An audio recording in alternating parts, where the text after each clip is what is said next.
असां पौलुस जो लिखियलु फिलिपियो वासियुनि लाइ ख़त ॾिसी रहिया आहियूं। हिन ख़त में असां मसीह जो मन असां में हुजण जी अहमियत ॾिठी ऐं हुन जो रस्तो बि ॾिठो।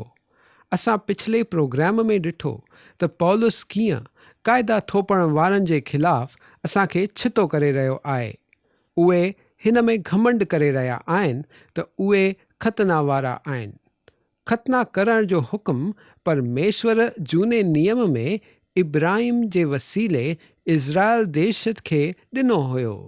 हिन ॻाल्हि खे खणी नए नियम जे काल में जंहिंमें पौलुस हुयो कुझु माण्हू घमंड पिया कनि ऐं हिननि जे मुक़ाबले पौलुस असांखे सम्झाए रहियो आहे त नए नियम मुताबिक़ खरा खतना वारा केरु आहिनि। पिछले कार्यक्रम में असां सवाल कयो त पौलुस जो हिन सां छा मतिलबु आहे, छाकाणि त खतना वारा त असां ई आहियूं। अचो त हिन जो जवाबु हाणे असां ॿुधूं। हिन लाइ असां पढ़ंदासीं फिलिपियो जो 3 अध्याय ऐं 3 वचन वरी सां हिकु दफ़ा।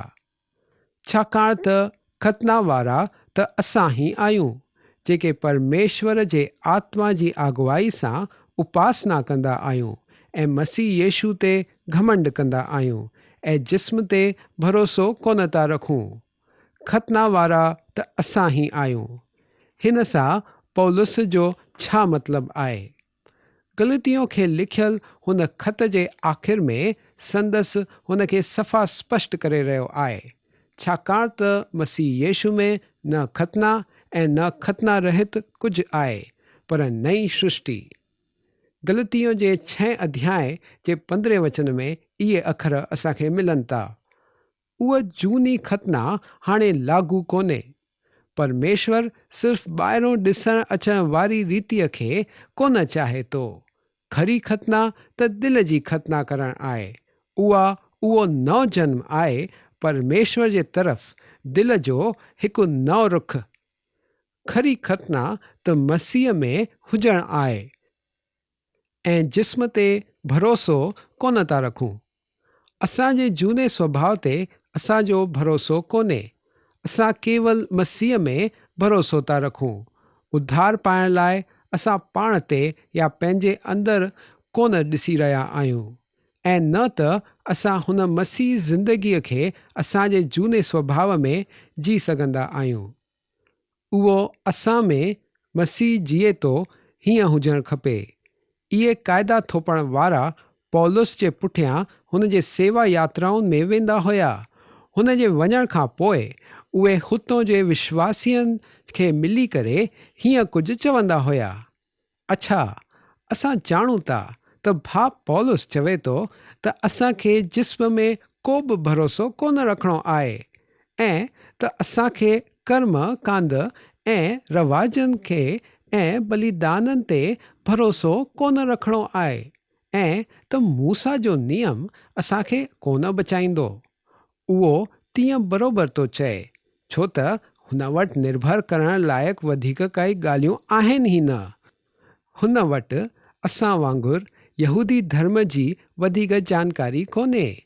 उहो हीअं चई रहियो आहे पंहिंजे अज्ञान जे वजह सां ऐं पंहिंजे जीवन जी मूसा जे नियम जी घुरनि खे पूरो करण जी असफलता जे वजह सां त निसंदेह सां अवश्य हुन खे जिस्म में भरोसो बिल्कुलु कान्हे। हाणे पौलुस हुन जो जवाबु ॾियण वारो आहे। अचो त पढ़ूं फिलिपियो जो 3 अध्याय ऐं 4 वचन। फिलिपियो जो 3 अध्याय ऐं 4 वचन ॿुधाए थो, पर मां त जिस्म ते बि भरोसो रखी सघंदो आहियां।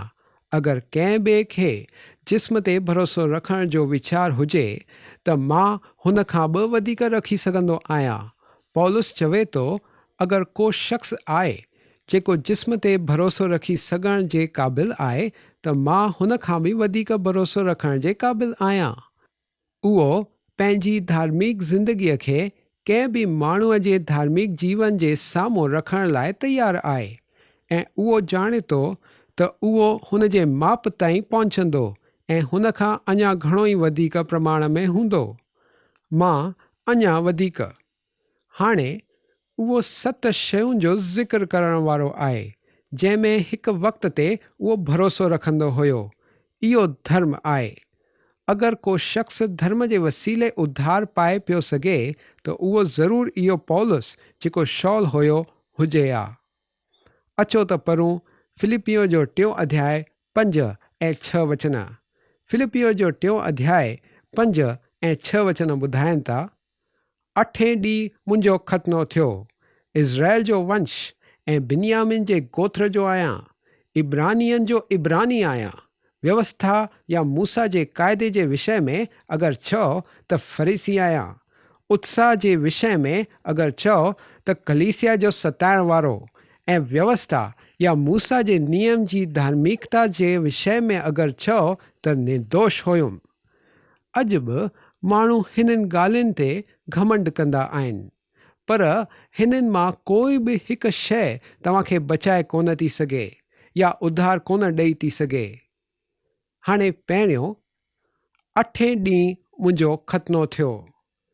मूसा जी व्यवस्था यानी झूने नियम जो इहो परम या बुनियादी धार्मिक कृत्य हुयो। हाँ, ज़रूरु संदसि पंहिंजे हुन नंढे ॿार जे झूले मां 8 ॾींहुं उथी करे मंदिर या यहूदियन जे आराधना स्थान में कोन वियो उहा खतना कराइण लाइ। हिन जी माना इहा आहे त हुन जे पीउ मां हुन खे 8 ॾींहुं खतना कराइण लाइ वठी विया। उहो हिते साफ़ ॾेखारे रहियो आहे त हुन खे परमेश्वर जा नियम पूरा करण वारा, हुन जो डपु पालण वारा पीउ मां हुया। तव्हां शायदि यादि कंदव त प्रभु येशूअ खे बि अहिड़ा पीउ मां हुया जेके हुननि जी खतना कराइण लाइ हुननि खे मंदिर में वठी आया। असां मां कुझु ॼणनि खे प्रभुअ जी सेवकीअ में इहे शइ शायदि दुखाईंदी आहे ऐं पुठियां बीहारे छॾंदी आहे त असीं हिकिड़े मसीही विश्वासी घर में वॾा कोन थियासीं। हिकिड़े सेवक जो पीउ हिकु वॾो शराबी माण्हू हुयो जेको कॾहिं बि कलीसिया जी इमारत जो दर कारो कोन कंदो हुयो। उहो घणे द्वेष ऐं नफ़रत सां भरियल हिकु इंसानु हुयो। उहो सेवक हिन ॻाल्हि जो परमेश्वर खे शुक्र थो करे त घटि में घटि हुन जे पीउ हुन खे ॿारनि जे लाइ बाइबल सिख्या जी पाठशाला में हर हफ़्ते मोकिलियईं, पर हुन कॾहिं बि घर में हिकु बाइबल कोन ॾिठईं या हिकु प्रार्थना कोन ॿुधईं। जॾहिं वॾो थी उहो शास्त्र पाठशाला में बाइबल पढ़णु वियो, हुन खे त बाइबल जे किताबनि जे नालनि जी बि ॼाण कोन हुई। उहो ॿियनि सां मिलंदो हुयो जेके मसीही विश्वासीअ घरनि में वॾा थिया हुया। हुननि खे अहिड़ी ॼाण आहे, हीअं लॻे पियो हुन खे हमेशह हिन जो अहसासु थी रहंदो हुयो त हुन खां कुझु छीनो वियो आहे ऐं त हुन कुझु चुकियो आहे। पर पौलुस खे इहा अड़चन कोन हुई। उहो चई पियो सघे, 8 ॾींहुं मुंहिंजो ख़तनो थियो, माना हुन खे सचे परमेश्वर जा नियम पालण वारा पीउ मां हुया। ॿी शइ पौलुस चवे थो, इज़राइल जो वंश। शायदि घणाई यहूदी नियम पालणु खपनि हीअं चवण वारा अधु जात जा हुया, पर पौलुस ज़रूरु हीअं कोन हुयो। उहो इज़राइल जे वंश जो हुयो। मां वीचार थो कयां त तव्हां हुन ॾींहं में मंदिर में वञी पौलुस जे बाप दादाउनि जे आक़े खे पढ़ी सघो पिया। टी ॻाल्हि उहो करे थो, ऐं बिन्यामीन जे गोत्र जो आहियां। इहो हीअं चवणु आहे त उहो सभिनीनि खां सुठे ख़ानदान मां हुयो। ॿुढे याकूब जो बिन्यामीन सभिनीनि खां प्यारो पुटु हुयो। हुन जे ज़ाल राहेल बिन्यामीन खे मरण महिल पैदा कयो ऐं हुन जो नालो मुंहिंजे दुख जो पुटु हीअं रखियो, पर याकूब हुन जो नालो मुंहिंजे सॼे हथ जो पुटु इहो रखियईं। राहेल याकूब जे ज़िंदगीअ जी हिकु रोशनी रही हुई, ऐं जॾहिं उहो तिडरे बिन्यामीन खे झूले में ॾिसंदो हुयो त हुन खे राहेल जे पुट जे नज़रिए सां ॾिसंदो हुयो। बिन्यामीन हुन जो सॼो हथु थी वियो, हुन जी हलण जी लठ, हुन जो सहारो थी वियो, ऐं अञा त इज़राइल राज जो पहिरियों राजा बिन्यामीन जे गोत्रे मां आयो। हुन जो नालो शौल हुयो ऐं शायदि पौलुस जो पहिरियों नालो शौल हिन शख़्सियत पुठियां रखियो वियो हुयो त पौलुस अभिमान या गर्व सां चई पियो सघे त उहो बिन्यामिन जे गोथरे मों या वंश जो हुयो। मुंहिंजो पीउ परमेश्वर जे वचन जो सेवक हुयो या मुंहिंजो पीउ कलीसिया जो उहो सदस्य हुयो जेको हमेशह परमेश्वर जे वचन लाइ बीहंदो हुयो। इहो चई सघणु त हिकु फ़ाइदे जी ॻाल्हि आहे, पर ॿिए तरफ़ां ॾिठो वञे त इहा ई ॻाल्हि असांखे अड़चन थी रुकावट बणिजी थी सघे। असांखे अहिड़ा माण्हू मिलंदा आहिनि जेके चवंदा आहिनि, भाउर मां त हुन फलां फलां कलीसिया यानी चर्च में वॾो थियो आहियां। मुंहिंजो ॾाॾो हुन कलीसिया जो स्थापक हुयो। हुन कलीसिया जे हाल में हिकिड़ी दरी बि आहे जेकी हुन जे नाले समर्पित कई वई आहे।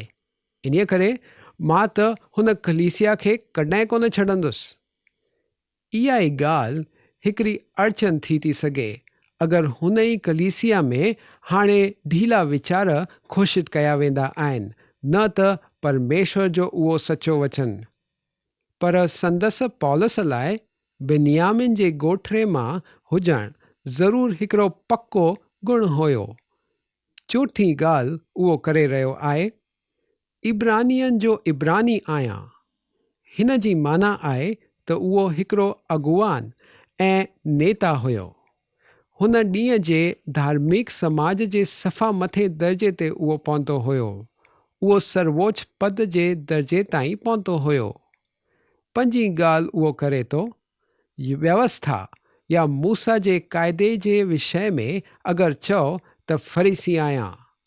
फरीसी माण्हुनि जो गठु ओमाल इज़राइल राष्ट्र जो सभिनीनि खां उत्तम गठु लेखियो वेंदो हुयो।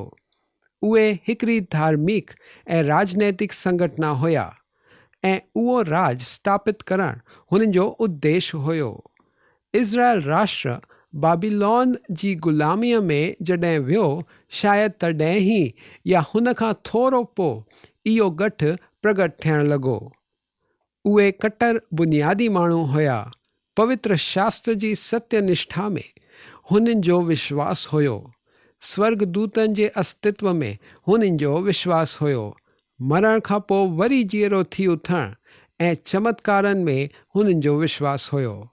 हुननि जे राजनीतिअ में उहे कट्टर क़िस्म जा राष्ट्रवादी बि हुया।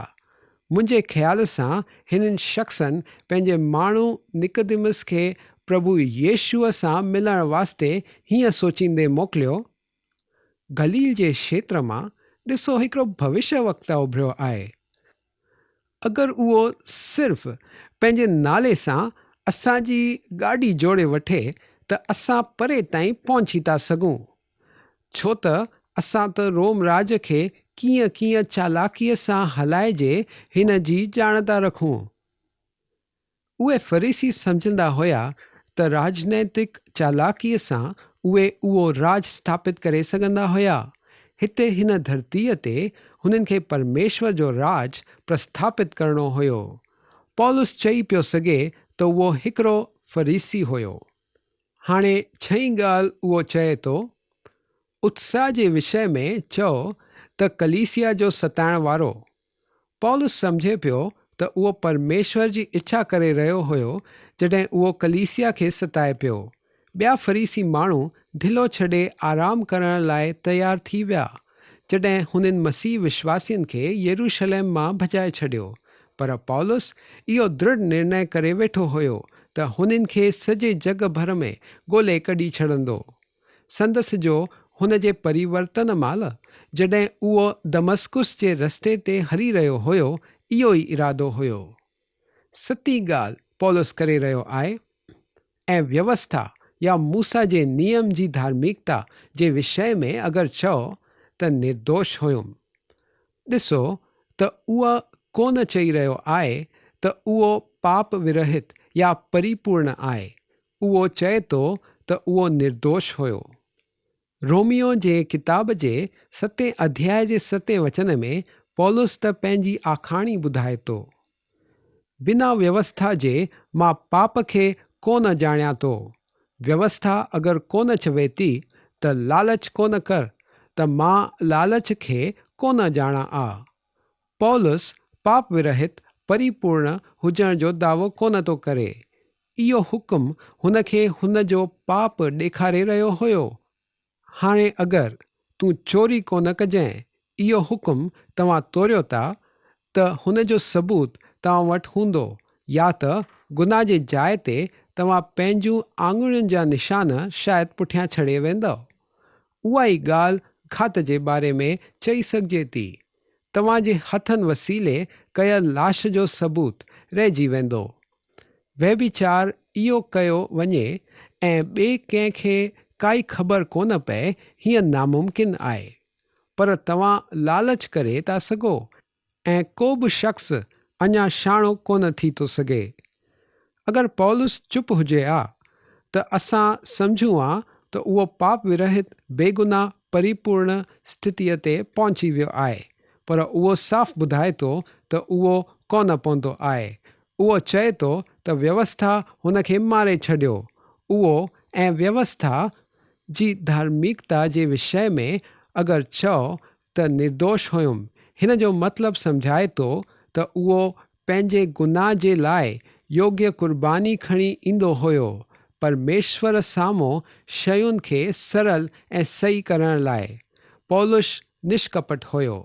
व्यवस्था जे बारे में उहो असाधारण संत वांगुरु हुयो। हुन खे हीअं चवण जो पूरो हक़ हुयो, अगरि कंहिं ॿिए खे जिस्म ते भरोसो रखण जो वीचार हुजे त मां हुन खां बि वधीक रखी सघंदो आहियां। इहे शयूं पौलुस जी ज़िंदगीअ जे हिसाब जे किताब में जमा थियल रक़म या गुणनि जे पासे लिखिया विया हुया। इहो अहिड़ो वॾो पूर्ण जोड़ हुयो त हुन खे लॻंदो हुयो त हुननि जे करे परमेश्वर साम्हूं हुन जी तारीफ़ थी रही हुई। उहो सोचे पियो त हुन लाइ इहे सभु जमा थियल रक़म या फ़ाइदा आहिनि। हुन जे हिसाब जे किताब जे ख़र्च जे हिसे में हिकिड़ो शख़्स हुयो जंहिंसां उहो नफ़रत कंदो हुयो। उहो हुयो यीशु मसीह। हिन जे नफ़रत मां उभरी पौलुस जी यीशु मसीह जे सभु चेलनि खे मिटाइण जी लालसा हुई। पोइ हिकिड़े ॾींहुं दमस्कुस वञण जे रस्ते ते प्रभु यीशु पौलुस सां मिलिया ऐं पौलुस पंहिंजे सॼे हिसाब किताब रखण जो तरीक़ो बदिले छॾियो। जेकियूं जमा रक़म हुयूं हींअर ख़र्च थी वियूं ऐं जेको हिन लाइ ख़र्च लेखियो वेंदो हुयो उहो जमा रक़म थी वियो। इहा हिकु पूरी क्रांति हुई। हलो त हाणे असां पढ़ूं फिलिपियो जो 3 अध्याय ऐं 7 वचन। फिलिपियो जो 3 अध्याय ऐं 7 वचन ॿुधाए थो, पर जेकियूं ॻाल्हियूं मुंहिंजे फ़ाइदे जूं हुयूं हुननि खे मां मसीह जे कारण हानि सम्झी वरितो आहे। हुन जे किताब जे जमा रक़म जे खाते में पौलुस पंहिंजी पार्श्वभूमि ऐं पंहिंजो चरित्र ऐं पंहिंजो धर्म इहो जोड़ंदो वेंदो हुयो। उहा हिकु भारी प्रभाव विझण वारी पर्ची वांगुरु हुई ऐं उहा हुई ज़रूरु हुन इंसानी स्तर ते। अचानक उहो सभु ख़र्चे जे खाते में हली वियो। हुन हिननि शयुनि में भरोसो रखणु बंदि करे छॾियो, छाकाणि त हुन जी मुलाक़ात यीशु मसीह सां थी वई। उहो पहिरियों हुननि जो द्वेष कंदो हुयो ऐं दमस्कुस जे क्षेत्र जे रस्ते ते हली रहियो हुयो हुननि जे चेलनि खे सताइण जे वास्ते। पर हाणे जेको ख़र्च जे खाते में हुयो हाणे जमा रक़म जे खाते में अची वियो हुयो। हुन पंहिंजो पूरो भरोसो हुन प्रभुअ यीशु मसीह में विझी छॾियो। हाणे मुंहिंजा मित्र, अगरि असांजे देश जो हिसाब किताब रखण जो तरीक़ो जो हीअं परिवर्तन थिए आ त सॼे जगत जी अर्थव्यवस्था हेठि मथे थी वञे आहे। इहा हिकिड़ी क्रांति वांगुरु थी वञे आ। असूलत में को बि शख़्स जो या क्षेत्र जो अहिड़ो परिवर्तन हिकु क्रांति आहे, छाकाणि त जेके शयूं फ़ाइदो लेखियूं वेंदियूं आहिनि हिकु घाटो थी वेंदियूं आहिनि ऐं घाटो फ़ाइदो थी वेंदो आहे। उहो तव्हांखे उबतो करे छॾंदो आहे ऐं सुबतो बीहारे छॾंदो आहे। उहो तव्हांखे सफ़ा अलॻि स्थान ऐं दर्जे में वठी ईंदो आहे। परिवर्तन उहो ई थींदो आहे। असां हिते ॾिठो त कीअं पौलुस जो परिवर्तन थी वियो। हुन ई मसीह खे, जंहिंखे हू नफ़रत पियो करे, जॾहिं मुलाक़ात थियसि त हुन मसीह हुन जो जीवन बदिले छॾियो। जेको हुन लाइ हानि हुई हाणे हुन जो फ़ाइदो थी वियो ऐं जेके शयुनि में उहो भरोसो रखंदो हुयो हुननि खे त्यागे करे मसीह पुठियां हलणु लॻो। अहिड़ी क्रांति थी वियसि हुन पौलुस जे जीवन में। उहो ई पौलुस जेको मसीह जे चेलनि खे मिटाइण जो दावो करे रहियो हुयो, हाणे जग भर में हुन जो प्रचार करणु लॻो।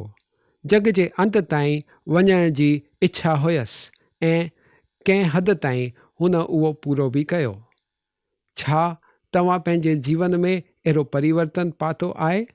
हिन परिवर्तन सां असांखे ॼाण थी थिए त हिकु परमेश्वर आहे जेको माण्हुनि जे जीवन में क्रांति आनंदो आहे। मुंहिंजो हिकु नास्तिक दोस्त हुयो जंहिं हिकु दफ़ा मसीह में विश्वास करणु शुरू कयईं ऐं जॾहिं खां हुन शुरू कयो, मूंखे ख़बर पइजी वियो त हिकु परमेश्वर आहे जेको हुन खे परिवर्तित कयो। हा, ज़रूरु मां हुन जे ज़िंदगी में परिवर्तन ॾिठो। हिन जे करे मां बि यीशुअ खे परखण जी लालसा कई ऐं जॾहिं मां यीशुअ खे परखियो, मां तव्हांखे छा चवां भाउर, मुंहिंजो बि जीवन परिवर्तित थी वियो। मां अॼु बदिलजी वियो आहियां छोकी यीशु मुंहिंजे जीवन में आहे।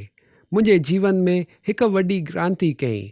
मुंहिंजे जीवन जो हिसाब किताब बदिले छॾियईं ऐं मुंहिंजे जीवन खे पंहिंजे हथ में खणी हिकु नयो जीवन ॾिनई। छा तव्हां अहिड़ो जीवन पाइण जी लालसा कयो था? अगरि कयो था त हाणे तव्हां प्रार्थना था करे सघो। हाणे तव्हां इहो जीवन परमेश्वर खां घुरी सघो था। शायदि तव्हां बि हुन मसीह सां पौलुस वांगुरु नफ़रत कंदा हूंदो या तव्हां ॼाणंदा न हूंदो कि मसीह आख़िर आहे केरु। मां तव्हांखे चवणु थो चाहियां त हुन तव्हांजे पापनि लाइ पंहिंजी ज़िंदगी ॾेई छॾी, पंहिंजी रत वहाए छॾियईं ताकी तव्हां सिर्फ़ु बची सघो। शास्त्र चए थो, जेको बि हुन जे नाले ते भरोसो थो रखे त उहो कॾहिं बि शर्म में न ईंदो। जेको बि हुन जो नालो पुकारे थो हुन खे उहो बचाईंदो। अगरि तव्हां अॼु हुन जे नाले खे पुकारींदो त उहो तव्हांखे बचाईंदो, छोकी इहो परमेश्वर जो दृढ़ ऐं सचो वचन आहे।